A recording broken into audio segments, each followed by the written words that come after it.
네, 며칠 전에는 산정호수에 바닥이 드러난 화면을 봤는데 정말 유례 없는 가뭄이라고 할 수가 있겠습니다. 김병용 기자 나와 있고요.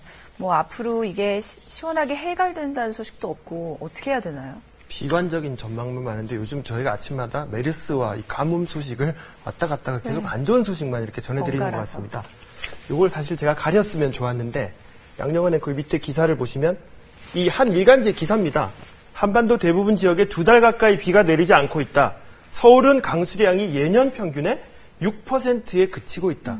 이게 3년 전 기사입니다. 3년 전 6월 달에 거의 비슷한 시기죠. 한 일간지 보도 내용인데 지금 그대로 대입해봐도 거의 기사가 똑같습니다. 그러면 이걸 보고 3년 전에도 가뭄이 있었는데 그때 어떤 예측이 있었느냐. 이 부산 부경대의 변희룡 교수가 있는데 그때 이 교수가 당시에 2012년도의 가뭄은 몸풀기 수준이다. 이 대가뭄이 있는데 진짜는 2015년도부터다 했는데 올해네요. 2015년도가 됐습니다. 섬뜩하시죠?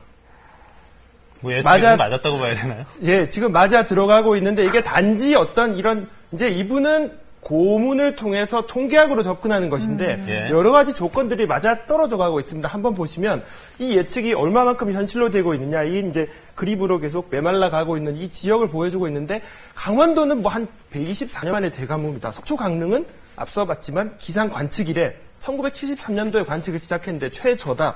이렇게 최저 뭐 이래 최저 이런 얘기가 많이 나오고 있습니다.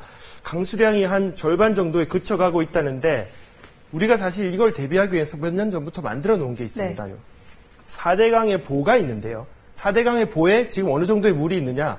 11억 톤, 11억 만 이상, 11억 7천만 톤. 그러니까 이 중에 한 8억 톤 정도는 가뭄 해갈을 위해서 쓸 수 있다는데 이 물을 여기다 끓여다 쓸 수가 없을 정도가 돼 있습니다. 왜냐하면 비유를 들자면 고속도로를 잘 닦아놨는데 인터체인지나 나갈 수 있는 지류가 없는 것이죠. 예. 그러니까 4대강 보에는 물이 이렇게 가득 차 있는데 실제로 쓸 수 있는 지역은 한 17%, 다 합쳐봐야 30%가 안 되니까 나머지 70%의 지금 가뭄의 직격탄을 맞고 있는 지역은 이렇게 물이 가득 차 있는데도 쓸 수 없는 지경이다. 이렇게 불균형이 계속되고 있습니다. 자, 그렇다면 사실 뭐 올해 가뭄 한번 나왔으면 내년에 해결되지 않을까?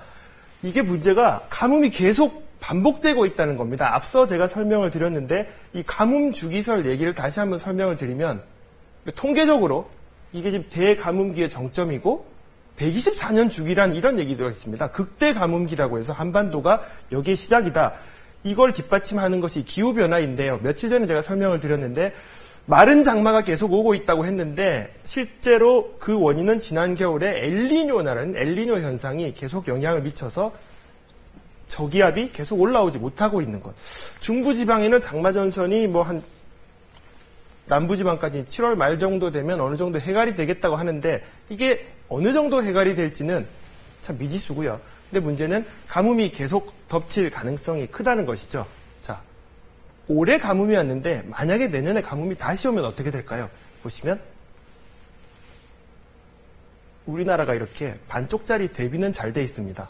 홍수와 가뭄이 양면 같은데 홍수에 대비해서는 홍수 대응 종합 상황실, 호우주의보, 호우경보, 뭐 매뉴얼까지 다 만들어져 있는데 똑같은 방식으로 가뭄은 대응 조직이나 뭐 가뭄 경보 체계도 없고요. 매뉴얼도 없는 상태입니다. 자, 이런 상태인데 가뭄에 대비해서는 기후까지 바뀌고 있으니까 만약에 내년에 다시 온다면 또 우리가 똑같은 뉴스를 하게 되지 않을까 걱정스럽습니다. 네, 뭐 그런 뉴스를 안 했으면 좋겠네요, 사실. 예, 알겠습니다. 김병윤 기자 설명 잘 들었고요.